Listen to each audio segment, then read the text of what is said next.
Lieutenant General Henry Tumukunde avuganya ku ntebe y'obwa president y'omu ku balindiridde okubanga balondebwa omwaka ogujja omwezi ogwa January. Kati agamba nti emisango egimuvunaanibwa okumusanga n'ebyokulwanyisa mu bukyamu kityobola eddembe lye.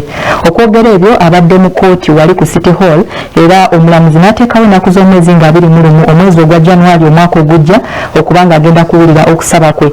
Mu ngeri y'emu era ab'ekibiina ekya Network of Public Interest Lawyers baagala kooti eyimbule abo bonna abaliko obukosefu ku mitwe nga baasibwa mu makomero obaolyawo abandi be bayita abalalu. Omwogezi wa komera agamba nti balina abantu abali mu mbeera eno abali eyo nga 30. Bannamateeka bavuddeyo okulwanirira eddembe lyaliko obukosefu ku mutwe amanyiddwa ng'omulalu eyasibwa mu kkomera nga baagala kooti eyise ekiragiro ekimuyimbula.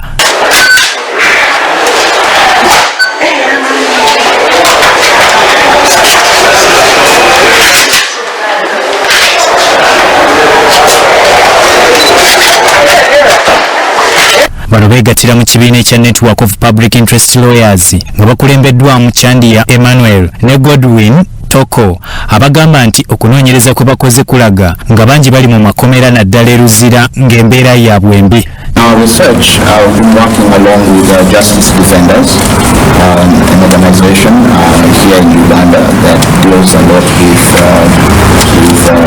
prison services, and the numbers we have established so far, especially in upper prison, are about 17 more people.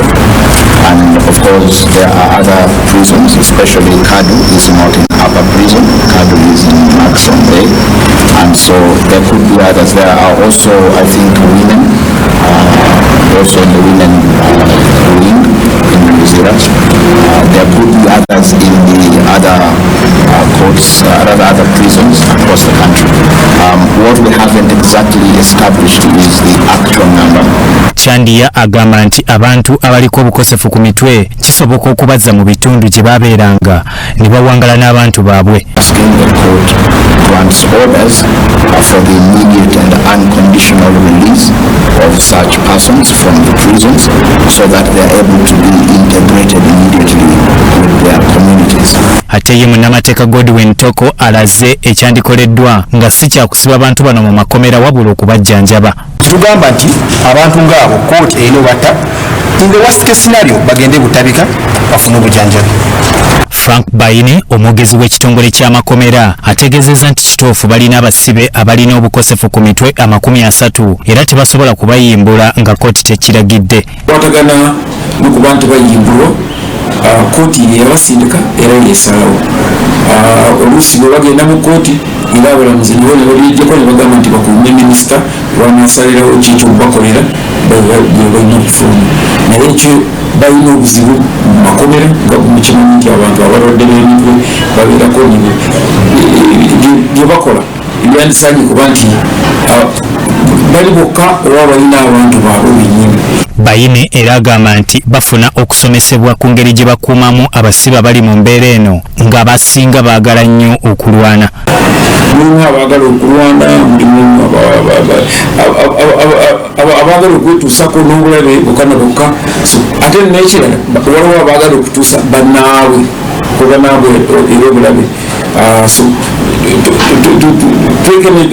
Tukolagana tugezaako nnyo naddala ekitongole ky'abasawo kuba nti kibatambulirako nnyo kuba nti tebatuusa kuba naawe obulabe naye nga kyo si kyangu nga bw'okiwulira. Mu bufu bwe bumu kkooti ya KCCA etuula ku City Hall wansi w'omulamuzi Valerian Tumuhimbise etaddewo olwanga 21 January 2021 okuwa ensala yaayo wakati wa Lieutenant General Henry Tumukunde ng'ayagala kkooti egobe emisango egyamuggulibwako nti gityoboola eddembe lye. Lwakuba batuyingirira nnyo mu mulimu gwange gwenkola deni n'ebyo bye batuleetedde mu kkooti sina bituufu. So tubadde twagala kuba batusobola kunanka to use court to quash oba kugaana eno nanka kugenda mu maaso. Tumukunde agamba okumuvunaana okuba n'ebyokulwanyisa mu bukyamu kikolwa ekityoboola eddembe. The retired officer owns the guy. They have guns. And these guns have been with us for some time. When I was being retired, we handed in everything else that you do not have to keep. And everybody was aware I had one gun. One. And I should be even having an escort. Bia Wanduru Bone, Salt TV, Omwinyo.